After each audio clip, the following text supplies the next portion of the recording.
Audio Jungle.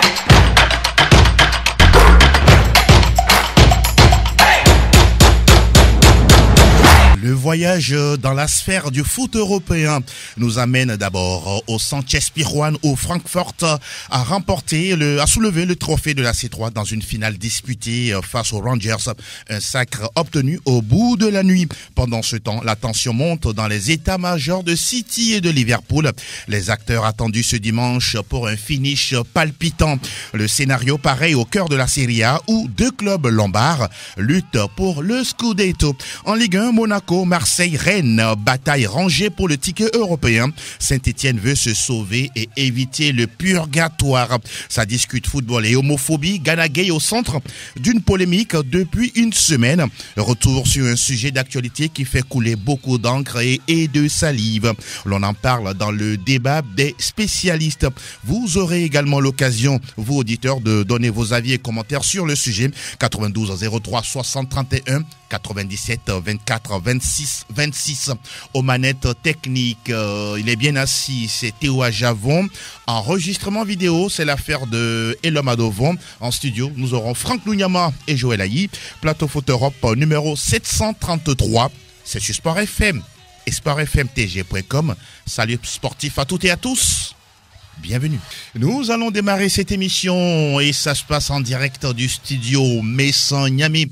Messan Niamey à qui nous passons le bonjour, le salam au passage. Bonjour Franck et bienvenue. Merci, bonjour Angelo, bonjour auditeurs, auditrices, on est là et c'est toujours avec plaisir. Nouvelle aventure de Plateau Foot Europe. Vous êtes en rouge et blanc même si vous n'êtes pas supporter de Liverpool. Peut-être c'est un signe précurseur. Liverpool champion d'Angleterre. Ça va être très compliqué. La tension monte dans les deux états-majors. Vous l'avez dit. C'est pas facile de gérer une telle situation lorsqu'on sait que si on trébuche, c'est fini. City également, qui a un point de plus, doit pouvoir gagner. Exactement. Pour éviter toute surprise. Donc, je pense que des deux côtés, on n'est pas libre dans sa tête. La pression est lourde. En tout cas, je n'aimerais pas être à la place et de Pep Guardiola et de Jürgen Klopp. Les fourmis dans les jambes des joueurs. Mais on aura le temps justement de revenir sur ce finish en Première Ligue. Mais bien avant, nous parlons de coupe. Et c'est parti.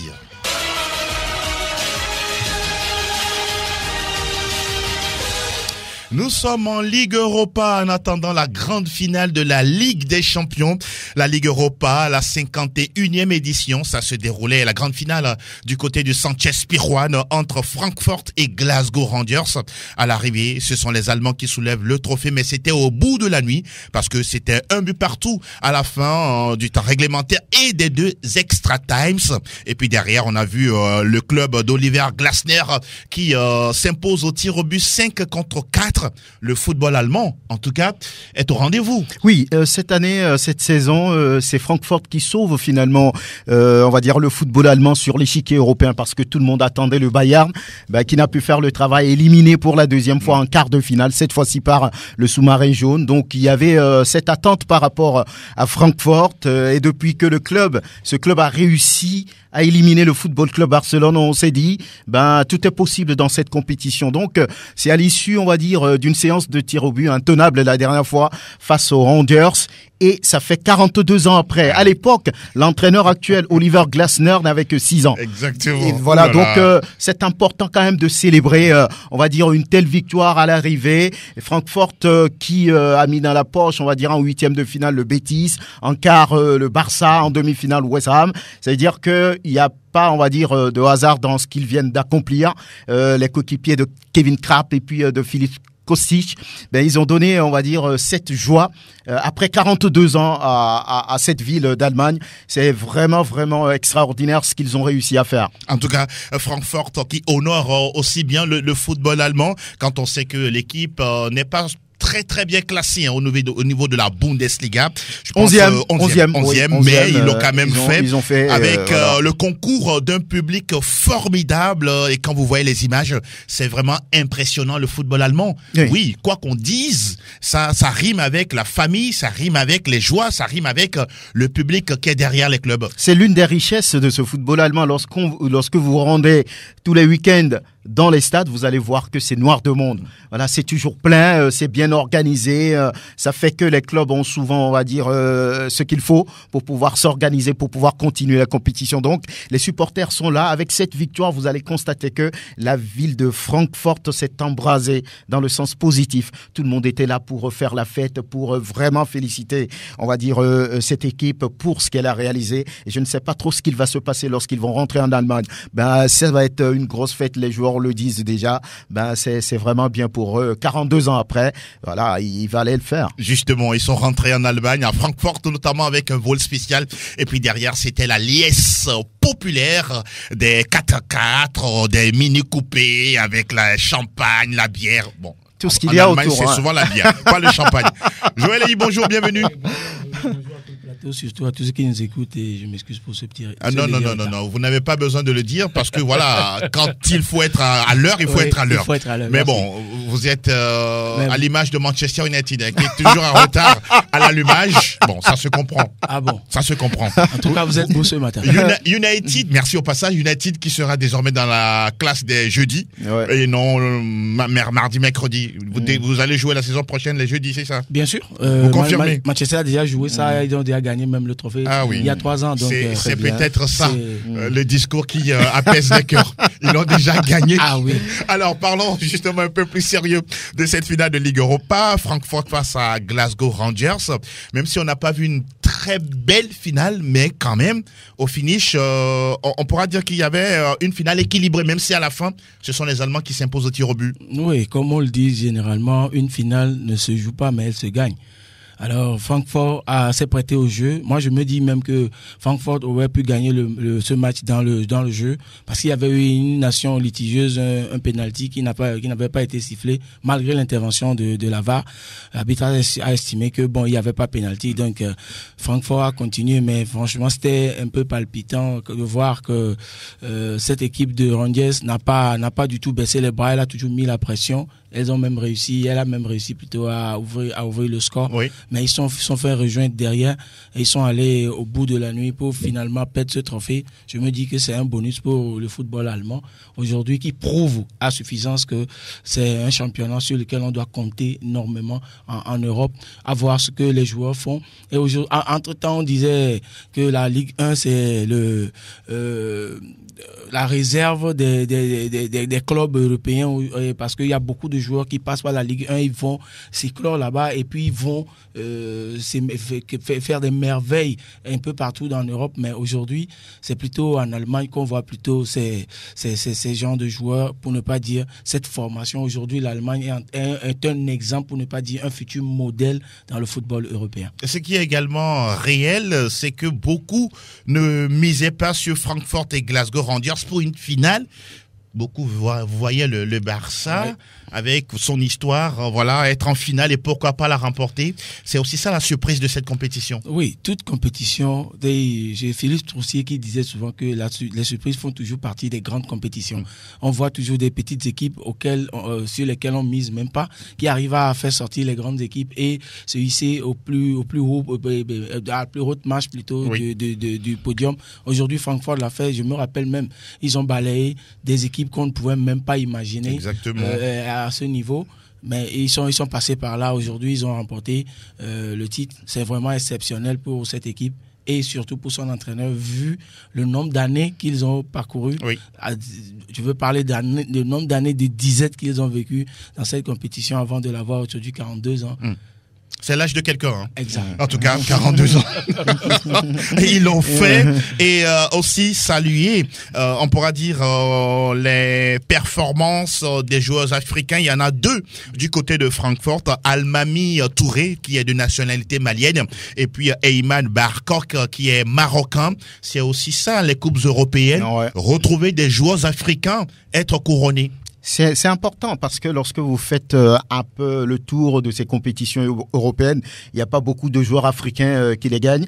Donc, dès qu'il y a cette opportunité, je pense qu'il faut les saisir. Ils ont bien fait. Donc, Almami Touré a bien fait de pouvoir faire partie, et puis l'autre, de cette épopée, de ce parcours brillant de Francfort que personne n'attendait sur, on va dire, le toit de la Ligue Europa. Voilà. Et puis, il faut parler de quelqu'un, cet entraîneur qui est arrivé juste la première saison. Il est arrivé de Wolfsburg et puis il gagne une coupe continentale, une coupe européenne. Ça veut dire que Oliver Glasner, qui est d'origine autrichienne, fait bien les choses. Il a bien construit une équipe et puis qui fait la chose et qui gagne finalement, qui donne ce plaisir à Francfort après 80. Voilà, c'était une finale 100% allemande contre le Borussia Mönchengladbach. Voilà, donc c'est vraiment historique ce qu'ils ont pu réaliser. Et il faut dire que ce n'est pas que Francfort qui a déjà gagné en Allemagne. N'est-ce pas ce trophée. Oui, il y a Mönchengladbach. Voilà, il y a Mönchengladbach en 1975 et 79, Francfort en 82, on le dit, et 2002. Il y a le Bayer Leverkusen qui a gagné en 1988, le Bayern Munich même en 1996, Schalke 04 en 1997. Et puis il y en a qui ont perdu des finales. Comme Dortmund en 93 et 2002, Hambourg en 82, Cologne en 1986, Stuttgart 89 et puis Werder Bremen en 2009. Pour vous dire tout simplement que oui, les clubs allemands aiment aussi cette compétition que souvent des gens, on va dire, piétinent parce que ce n'est pas la Ligue européenne des champions elle-même. Donc c'est une très bonne compétition. Au niveau des pays, c'est l'Espagne qui est en tête avec 13 victoires, avec 6 victoires pour Séville, rien à dire. Angleterre deuxième, 9 victoires, Italie 9, Allemagne 4e, 7 victoires, et puis les Pays-Bas qui bouclent le top 5 avec aussi 7 victoires. Ah oui, en tout cas l'Allemagne est bien lotie dans cette compétition, même si du côté de la France on ne prend pas vraiment au sérieux cette compétition, et dire que dans ce tableau, à partir déjà des 8e de finale, il y avait des clubs comme le Barça, le FC Séville, Porto, également était en lice, sans oublier le RB Leipzig également, qui pourrait justement remporter ce trophée. Et justement, si Francfort a pu soulever le trophée de la C3, la deuxième de son histoire, il faut quand même saluer la performance d'un certain Kevin Trapp, le portier de Francfort que nous allons écouter. C'est incroyable, c'est un rêve qui devient réalité. On a mis beaucoup d'efforts. Surtout ce soir, c'était un match extrêmement difficile, très serré. Et quand on a pris le but, c'était un coup très dur. Mais on n'a pas arrêté d'y croire et de continuer à gérer le sentiment. Ce qu'on ressent ce soir, c'est juste incroyable. On peut voir ça avec les supporters. C'est juste incroyable et je pense que ça, c'est le plus beau jour de ma carrière. Ah oui, Kevin Trapp qui a toujours la tête dans les étoiles.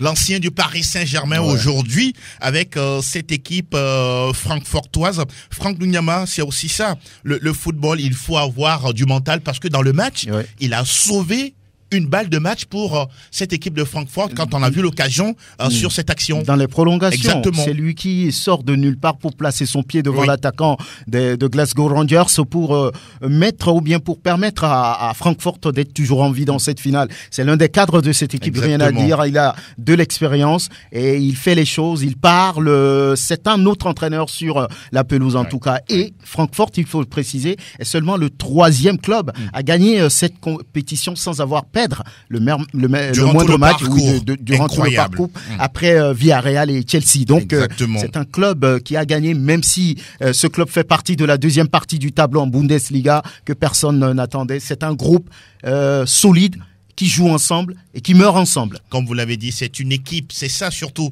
qui permet à Oliver Glasner d'être sacré champion d'Europe au niveau de la Ligue Europa. Et on rappelle également que côté Rangers, il y avait un certain Joe Aribo, international nigérian, qui avait marqué justement le but pour cette équipe écossaise, mais derrière, ça n'a pas été jusqu'au bout. C'est bien terminé pour la Ligue Europa. On rappelle que la Ligue des Champions, c'est le 28 prochain. On aura tout le temps de revenir justement sur cette confrontation XXL entre le Real Madrid et Liverpool. Nous allons démarrer le tour des majeurs avec plein de suspense. C'est parti. Première Ligue Express News.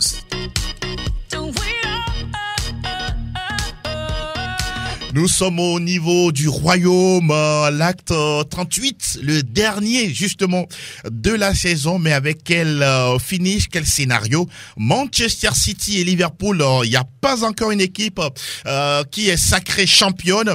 City qui joue à domicile face à Aston Villa. Liverpool qui va jouer également chez lui à Anfield Road contre Wolverhampton. Le scénario, avant de parler justement des équations dans ce match, il y a un homme entre Pep Guardiola et puis Jürgen Klopp, c'est Steven Gerrard. On se rappelle du 27 avril 2014. Qu'est-ce que ça vous dit, Joël? Ouais, c'est Steven Gerrard qui offrait le championnat à City, je crois, en perdant face à Chelsea, je me rappelle. Oui, qu'est-ce qui s'est passé? Ouais, il a fait une repasse, je crois, à Dembaba, je crois. Oui, mais vous n'avez pas précisé. Il a glissé. Il a glissé plutôt. Il a glissé. Et Dembaba a chipé le ballon pour aller marquer. Justement, et derrière, City qui chippe le trophée de Première Ligue à Liverpool. Ouais. Alors, justement, Steven Gerrard pourra-t-il renverser City et offrir le titre de champion à son club de cœur? Oui, tout est possible, mais seulement, moi, je me dis que les chances sont infimes à voir cette confrontation, parce que Aston Villa aujourd'hui, quoi qu'on dise, joue un football vraiment intéressant et dérange beaucoup les grands, mais face à devant son sort, je ne vois pas City baisser le bras, quand bien même ce serait très compliqué. Je ne vois pas City laisser passer l'occasion de prendre ce titre. En étant football, la pression du titre peut-elle aussi peser sur les épaules de Pep Guardiola et de ses poulains? Forcément, c'est une ambiance très lourde. La pression, elle est énorme sur les épaules de Pep Guardiola, sur les épaules, un peu moins sur les épaules de Jürgen Klopp, parce que, quoi qu'on dise, c'est City qui est devant et qui doit faire le boulot pour conclure. Maintenant, on sait que le match contre Aston Villa, c'est un match important. Vous l'avez dit, il y a un homme entre Klopp et puis Pep Guardiola, c'est Steven Gerrard, ancien joueur de Liverpool. On a vu un peu le match qu'il a fait face à Liverpool, ça n'a pas été facile. Donc, face à Manchester City, ça va être très compliqué, même si le club est classé 14e et que City est premier. Le déséquilibre, il est là sur le papier. Mais attention, pour City, il faudra coûte que coûte marquer pour éviter tous les problèmes, pour éviter tous les calculs. Et gagner surtout. Gagner surtout. Gagner. On peut marquer, mais sans gagner, Franck. Voilà, il faut gagner. L'équation, elle est simple. Il faut gagner. Pas de match nul. En cas de match nul, si Liverpool gagne, Liverpool passe de perdu. Donc, ça va être, on va dire, des matchs, un duel à distance assez intéressant et important pour les deux clubs. Malheur à celui-là qui va trébucher. Ben voilà, c'est ce qui fait le spectacle du football et on aime que ça se passe comme ça. Il y a un autre homme, à part Steven Gerrard, qui évolue du côté d'Aston Villa, c'est Philippe Coutinho, qui était justement dans cette équipe de Liverpool qui avait perdu le titre face à City. Quelle mission pour lui? Oui, c'est des joueurs de devoir qui ont envie quand même de gagner, même s'ils ont gagné il n'y a pas très longtemps, après 30 ans de disette. Cette fois-ci, ils veulent encore gagner et réaliser le quadruplé, pourquoi pas. Donc, ça se retrouve dans la tête de tout le staff de Liverpool, de tous les joueurs de Liverpool, mais la mission ne sera pas facile. Il va falloir gérer d'abord la pression, il va falloir bien jouer, se concentrer, gagner et attendre ce qu'il va se passer entre Manchester City et puis Aston Villa. Messieurs, je voudrais que vous vous mouilliez sur un sujet. Ça me vient à l'esprit comme ça. On sait que Liverpool est qualifié pour la grande finale de la Ligue des Champions. Est-ce que Jürgen Klopp va vouloir ménager ses hommes côté énergie, côté physique, laisser la Première Ligue et mieux se concentrer sur la Ligue des Champions? Non. Moi, je ne vois pas Jürgen Klopp faire ça parce que il sait très bien ce que ça représente cette dernière journée. Parce que c'est une grande finale en Première Ligue, c'est cette dernière journée, et ils vont vouloir se mettre à fond, jouer cette journée à fond pour espérer prendre bien, ravir la vedette à City. Mais le danger aussi, comme tel que vous le dites tout à l'heure, par rapport à protéger ces joueurs, c'est là ça va se jouer parce que on peut peut-être appuyer trop sur l'accélérateur pour peut-être perdre ces quelques joueurs alors qu'on est juste à une semaine de la Ligue des Champions. On se rappelle de la coupe de la FA Cup la dernière fois face à City, face à Chelsea. Ça a été difficile. Salah, au tir au but, Salah, voilà. Blessé, exactement. sorti. Et vous allez voir que le jeu de Liverpool ces 2 dernières journées après cette finale, c'est un jeu un tout petit peu poussif parce que Liverpool n'arrive plus à marquer beaucoup de buts, mais ils encaissent et ils doivent courir après le ballon, réagir. Ils sont toujours dans la réaction à chaque fois et ils arrivent à sortir. Mais on se demande si ça va continuer comme ça. Et il risque de perdre des joueurs sur cette dernière journée si jamais on met trop la pression sur, on met trop le pied sur l'accélérateur. Oui. Mais je ne vois pas Liverpool quand même, Jürgen Klopp ménager certains joueurs. Il va quand même donner.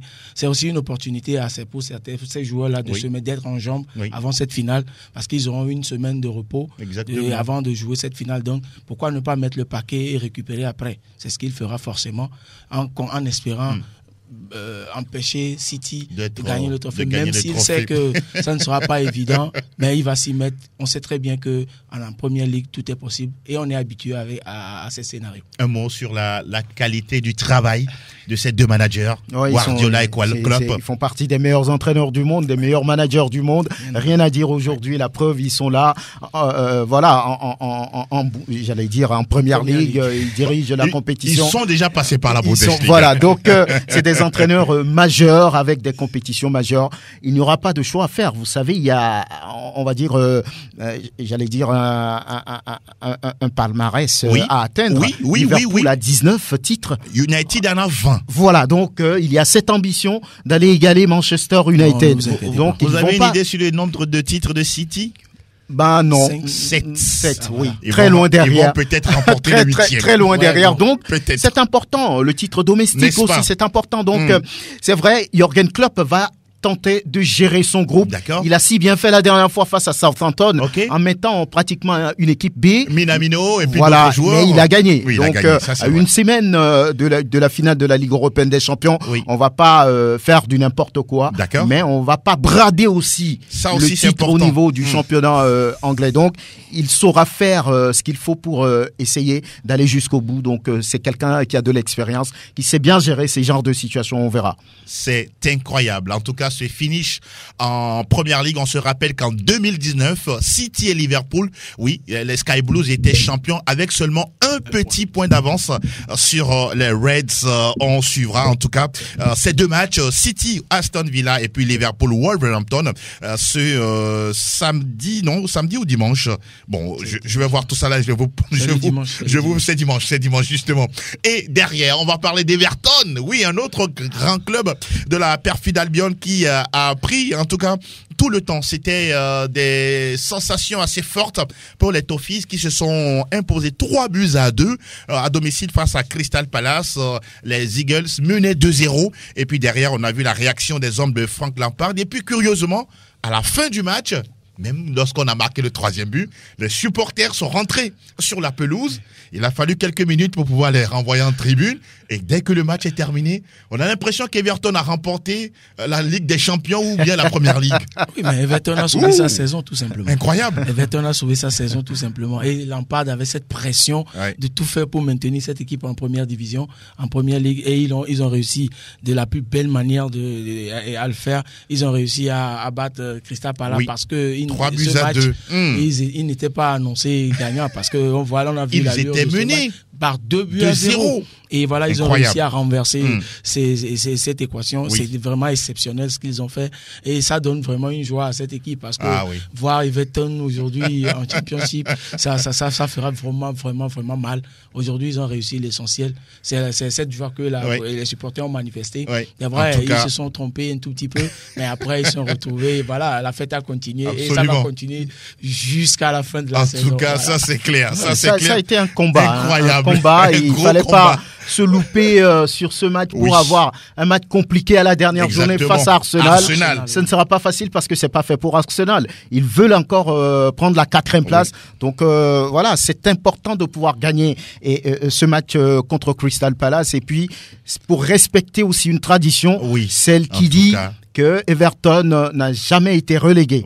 Donc ils l'ont réussi à une journée de la fin. Ils vont se reposer, jouer détendu sur la dernière journée. Je pense que c'est une victoire importante pour Frank Lampard.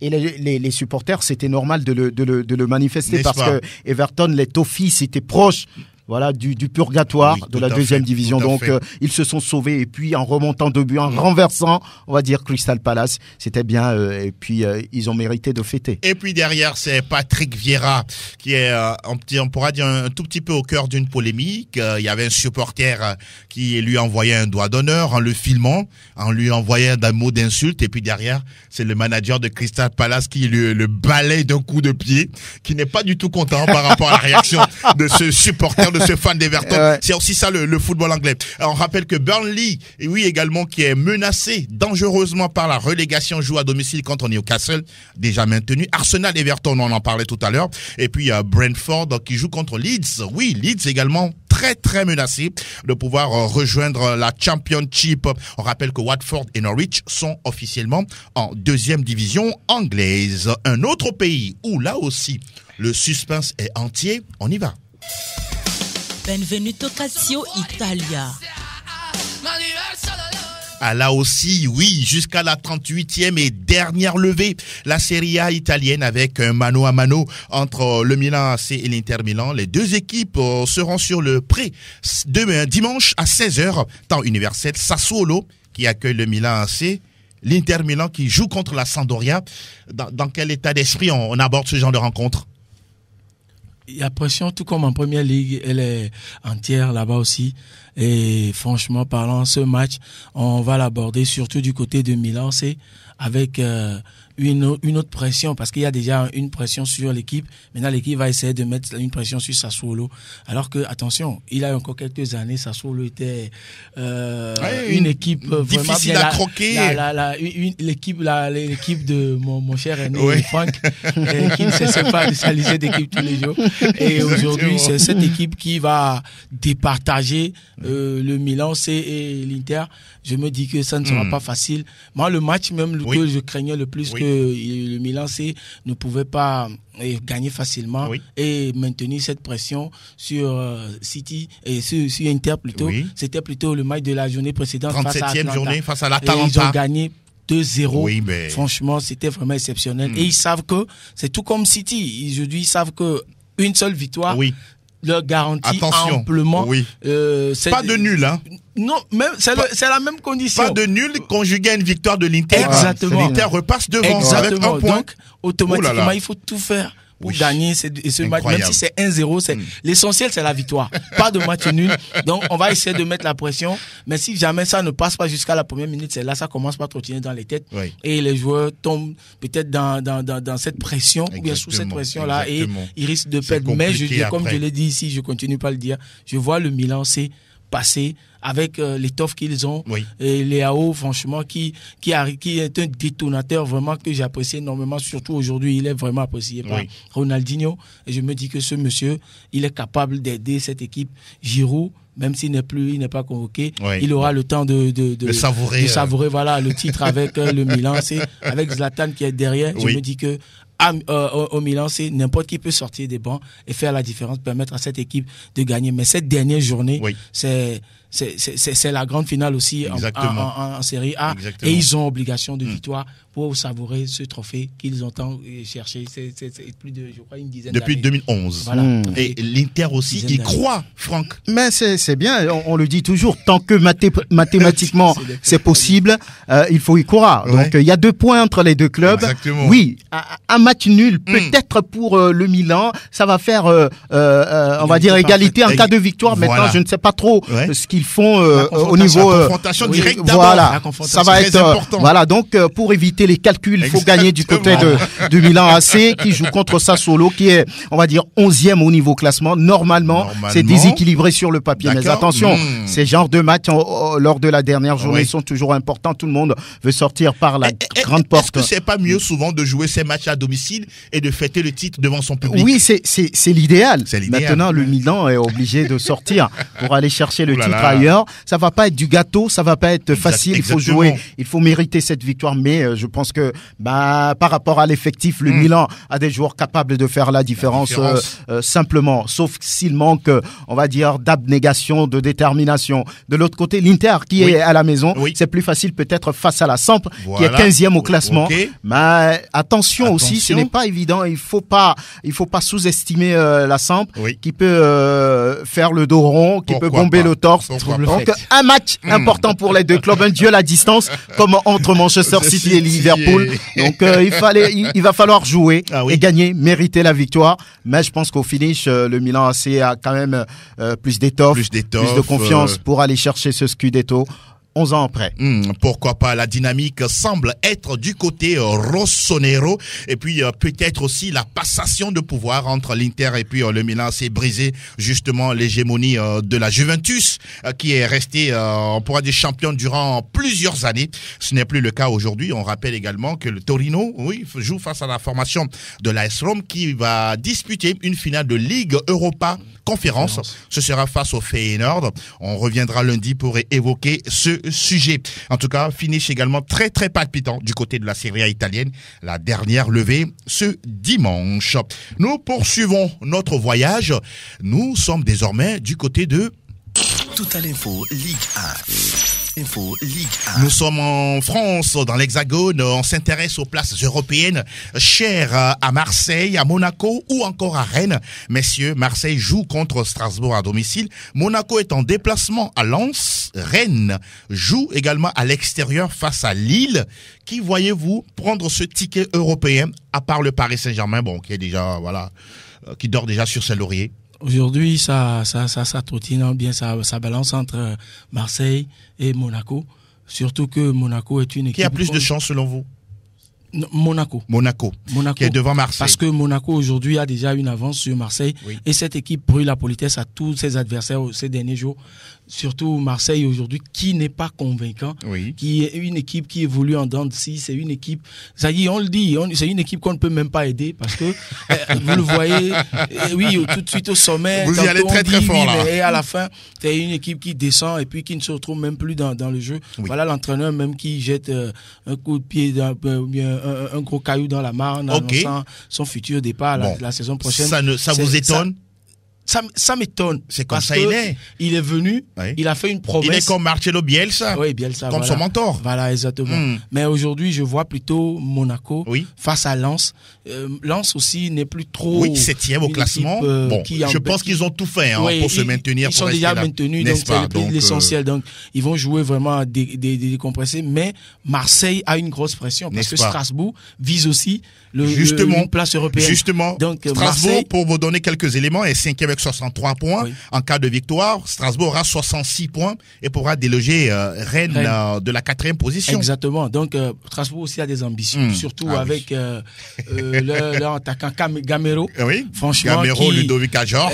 Franchement, c'est une équipe que Marseille doit sérieusement jouer si elle veut maintenir cette 2e place pour le moment qui n'est plus trop assuré, garanti au vu de ce que fait Monaco sur ces journées, bien ces dernières journées, et ce que cette équipe ira faire. Ben Yedder avec sa compagnie iront encore prouver à Lens. Je me dis que Marseille est réellement en danger. Marseille qui a cru avoir ce ticket européen, mais la dernière fois c'est sabordé. Trop de pression sur ce club. Face à Rennes, Marseille n'a rien montré. Ce n'était pas une équipe qui voulait gagner ce match-là. Dans la possession, dans le déroulement du jeu, il y avait Rennes qui a tout pris et 2-0 même, c'était même limité pour les Olympiens. Donc, ils pouvaient en prendre plus. Ils pouvaient en prendre plus. Ils n'avaient pas les moyens de pouvoir passer le bloc rennais surtout à domicile et c'était très compliqué. Limité, est ce monsieur Sampaoli, est-ce qu'il faut dire il a la tête déjà ailleurs? Je ne sais pas trop, mais cette équipe joue trop souvent, quelqu'un l'a dit, on parle de droit au but, mais c'est droit à la passe du côté de Marseille maintenant. On n'avance pas, on ne porte pas le ballon pour aller créer le danger et c'est très compliqué. Donc Marseille s'est sabordé un tout petit peu et pourrait tout perdre pour cette saison. Si Marseille perd face à Strasbourg, l'équipe pourrait se faire dépasser par Rennes en cas de victoire par Strasbourg. Donc il n'y a que 3 points. Et puis Monaco qui a fait la plus belle affaire en dominant Brest après avoir été mené. Donc aujourd'hui, il n'y a que la différence de but entre les deux clubs. 68 points pour les deux. Marseille devrait souhaiter un faux pas pour Monaco et puis gagner pour une qualification directe pour la Ligue européenne des champions. Mais surtout ça. Le problème, c'est que Monaco ne perd plus depuis 9 matchs. Exactement. Depuis 9 matchs. C'est vrai une que performance Lens, extraordinaire. voilà, c'est vrai que Lens tient tête souvent à ces clubs-là. Et ce déplacement paraît compliqué pour Monaco, mais ils ont les moyens d'avoir au moins un match nul, qui sait. Mais si Marseille gagne, voilà, ils passent au tour préliminaire de la Ligue européenne des champions. Donc, c'est une fin palpitante pour la Ligue 1 et on a envie de suivre ça. Ce sera samedi à 19h. Tous les matchs programmés à la même heure.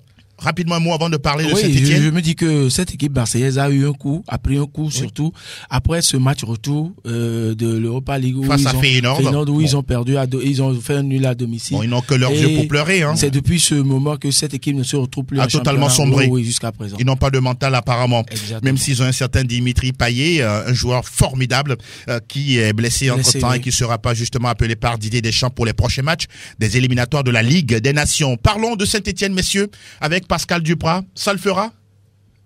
Je l'espère vraiment. Parce que Duprat a toujours réussi, mais cette fois-ci, ce n'est plus ça. Hein, c'est très pénible. C'est très compliqué pour Duprat aujourd'hui. Et on se demande s'il va vraiment tomber devant sa propre promesse qu'il fait et puis qu'il réussit toujours ailleurs. Il joue contre Nantes en déplacement. Oui, Nantes aujourd'hui, Nantes a déjà gagné la Coupe de France. En France. Bon, ils vont le lever le pied. Non, pas forcément, hein, parce que Nantes ils sont 9e, donc il n'y a rien à gagner. Il y a l'honneur de la dernière journée. L'honneur de la dernière journée.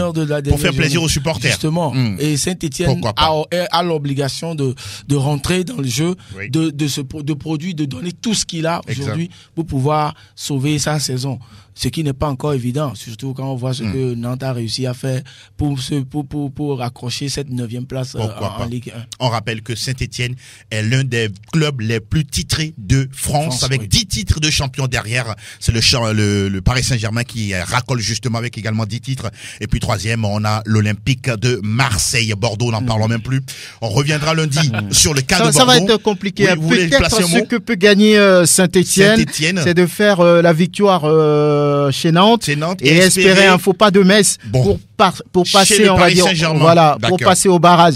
Sinon, ça va être très compliqué. On sait que sur les saisons précédentes, Pascal Duprat a toujours réussi à faire ce que personne n'attendait. C'est toujours possible, qui sait, parce que l'équipe joue bien, mais c'est la finition qui est très mauvaise. Il mène, après on égalise et puis l'adversaire passe devant. Donc, je pense que Saint-Etienne peut-être le miracle encore, Pascal Duprat va le sortir de son sac. Mais attention, ces derniers temps, on a comme l'impression que c'est fini pour les vrais Verts. Les vrais Verts qui sont en grande difficulté au niveau du championnat de France. Le 38e et dernier chapitre à vivre samedi.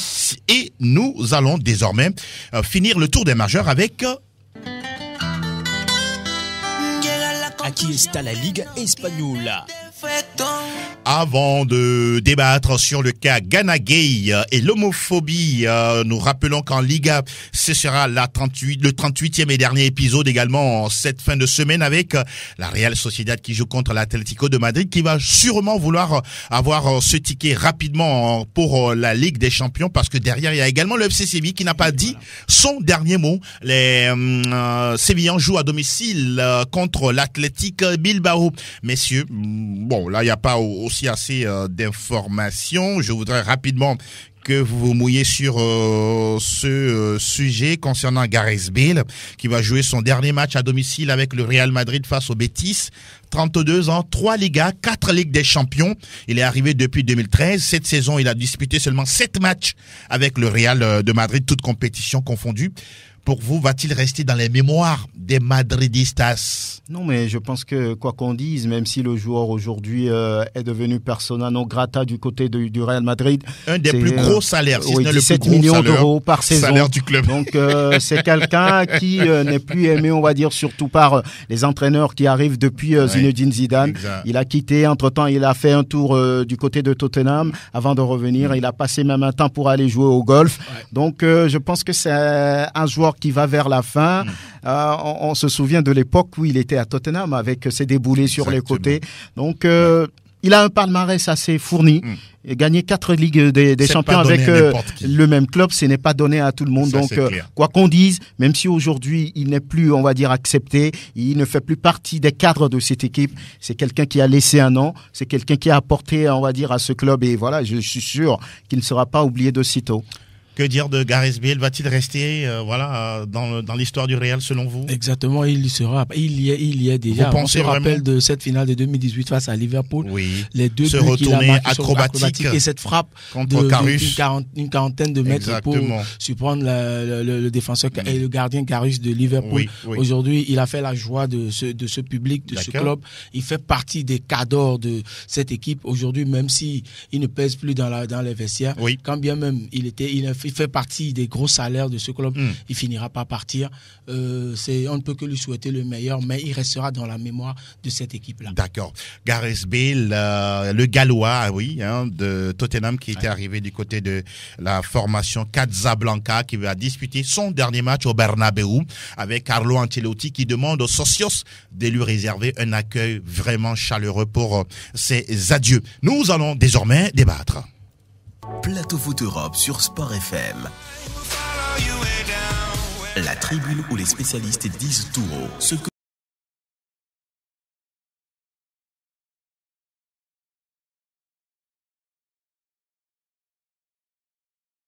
Messieurs, merci d'être toujours des nôtres. Plateau Foot Europe, la suite, et on va échanger sur un sujet d'actualité. Il n'y a pas que le départ imminent de Kylian Mbappé vers le Real Madrid qui enflamme la toile. Il y a également cette situation de Idrissa Gana Gueye et l'histoire de homophobie. Alors, vous avez également eu vent, vous avez suivi même l'actualité, vous avez écouté des choses, vous avez lu des articles. Qu'est-ce que, d'abord, la première impression que vous avez par rapport à cette situation entre Gana Gueye, le Paris Saint-Germain et cette question d'homophobie? Je dirais tout simplement que c'est une discrimination faite à l'endroit de ce joueur Gana Gueye. Je dis franchement, je maintiens ma position que ce joueur ne mérite pas ce qu'on lui fait ou bien ce qui lui arrive. Parce que si je veux juste rentrer un tout petit dans l'histoire, je me rappelle très bien, il y a encore quelques années, Falcao avait refusé de porter le brassard. Aux couleurs LGBT. Oui, parce que il ne soutenait pas ce mouvement-là, pour ne pas dire ces gens-là, si je peux les appeler. Excusez-moi l'expression. Personne n'en a parlé. La dernière fois, avec l'histoire de la Russie et l'Ukraine et la Russie, je crois un joueur israélien, j'oublie un peu son nom, il a refusé carrément de porter le t-shirt qu'on a fait pour soutenir cette équipe ukrainienne. Mais il dit, mais on tue tous les jours chez lui en Israël, mais personne ne dit mot. Je ne vois pas pourquoi on s'en prend à Gana Gueye. C'est son choix et il a bien expliqué. Il a ses principes de vie, ses principes religieux qui lui permettent pas de rentrer dans une certaine... C'est vrai, on parle du football, qui est un sport fédérateur et unificateur, mais au sein du football, on ne doit pas faire de discrimination. Si quelqu'un choisit de ne pas... Heureusement qu'il n'est pas allé au clash avec son club pour ne pas jouer ce match. Il ne s'est pas encore exprimé. Oui. Même si le club lui demande de s'exprimer. De s'exprimer. Alors qu'il y a déjà eu un échange entre eux. Il a bien expliqué sa position, le pourquoi il n'a pas été conduit. Pochettino, il a eu un échange avec lui, ce qui a fait qu'il ne l'a pas convoqué sur ce match. Et c'était son choix. Si le staff technique a accepté, a adhéré à ce choix, pourquoi aujourd'hui on s'en prend à lui? Et surtout la communication que le PSG fait aujourd'hui. Je me dis, ça aurait pu être peut-être Neymar ou Messi, on aurait passé même Vous pensez qu'il y a deux poids, deux mesures? Exactement. Franck, du PSG. je vous vois suivre religieusement les analyses de Joël. Quel est votre sentiment? Moi, je pense que c'est du n'importe quoi. Du n'importe quoi, parce qu'on ne peut pas forcer quelqu'un à accepter quelques convictions que ce soit par rapport à ses principes. Gana Gueye, c'est un musulman. Gana Gueye, c'est un joueur qui a ses principes, qui a ses convictions. La communauté LGBT, je vais expliquer, c'est la communauté des gens où les femmes s'aiment entre elles, les hommes s'aiment entre elles. Lorsque vous regardez le drapeau aux couleurs arc-en-ciel, ça veut dire que c'est cette communauté. Il ne veut pas adhérer à ces genres de considérations. Il ne veut pas partager ses convictions. Mais il fait partie d'un club. Il fait partie d'un club. Ce genre d'action. Est-ce que, oui, bon, le club peut soutenir ces genres d'actions, mais pas Gana Gueye. Il a signé un contrat avec ce club. Il a signé un contrat avec. Est-ce que dans le contrat, on a dit oui, dès qu'il y a une manifestation par rapport au LGBT, par rapport à, est-ce que c'est précisé dans le contrat? Non. Donc, il est libre de faire son choix. Ceux qui font, ou bien ceux qui sont dans la communauté LGBT, c'est leur choix. Et personne ne veut s'en prendre à eux, parce que là, ça reste des êtres humains. Quoi qu'on dise, même s'ils dénaturent un peu ce qui se fait normalement, ça reste des humains. Pourquoi s'en prendre à quelqu'un qui ne veut pas partager, on va dire, des principes qui sont souvent décriés? Donc moi, je pense que c'est une discrimination, c'est deux poids, deux mesures par rapport à un joueur qui a dit ce qu'il ressentait.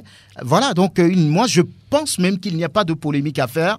Gana Gueye est libre de faire son choix et il l'a fait. Personne ne doit s'en prendre à lui. Alors, quand on fouille encore un peu plus concernant cette question des LGBT, avant que les joueurs n'arborent les couleurs pour disputer un match, il y a une discussion entre le staff et les joueurs concernant les couleurs, justement, que ce soit le brassard, une pancarte ou bien un message à passer avant le début d'un match.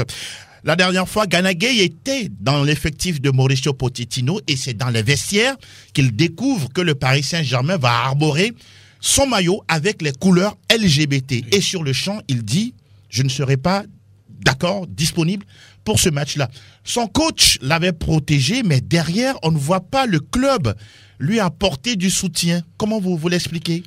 Je veux dire la direction du Paris Saint-Germain. Et je vais emprunter les mots de mon grand frère Franck, qui a l'habitude de dire depuis quelques journées, quelques émissions, qu'aujourd'hui nous sommes dans le foot business. Aujourd'hui, l'argent domine tout. Et dans le football, aujourd'hui, qu'on parle de PSG, quel que soit le club dont on va parler, il y a une histoire d'argent là-bas. Si aujourd'hui le PSG choisit de soutenir cette équipe, l'aspect que Franck a touché du doigt est très important. Il faut voir maintenant le contrat de ce joueur. Est-ce que ces clauses font partie de ce contrat? Non. Aujourd'hui, je me rappelle même le cas du PSG quand Messi était arrivé. Messi a un contrat avec Adidas, alors que le PSG a signé avec Nike. Bon. Alors, pour poser les dernières affiches, pour présenter les maillots du PSG, où Messi doit quand même faire partie de ce lot, mais on fait sciemment parce que Messi, quand on a vu les vidéos, on a vu que Messi a porté une chaussure, une tennis Adidas. Mais pour cacher cette image, on fait asseoir un joueur, bien un enfant devant lui, et pour cacher son pied, mais il doit forcément arborer le maillot, puisqu'il a dit un contrat. Vous pensez on en veut à Gana Gueye parce qu'il est africain? Pas parce qu'il est africain, mais parce que c'est comme on s'en prend à sa conviction personnelle. Et pourtant, la France est une terre de droits de l'homme. Non, c'est faux, c'est ce qu'on dit.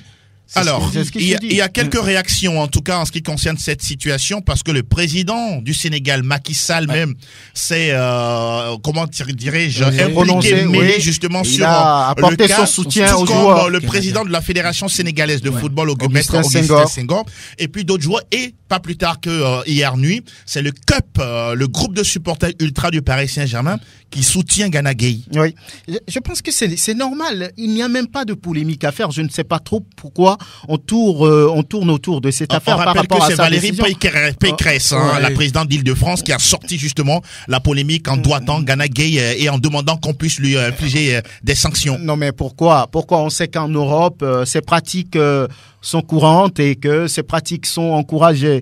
Par exemple, en Afrique, il y a des pays qui ont interdit ça. Exactement. Et dans d'autres pays, ça court les rues. C'est normal. On dit, au-delà du fait que ces pratiques sont mal vues, ben, ceux qui le font restent des êtres humains et sur ce plan doivent être respectés.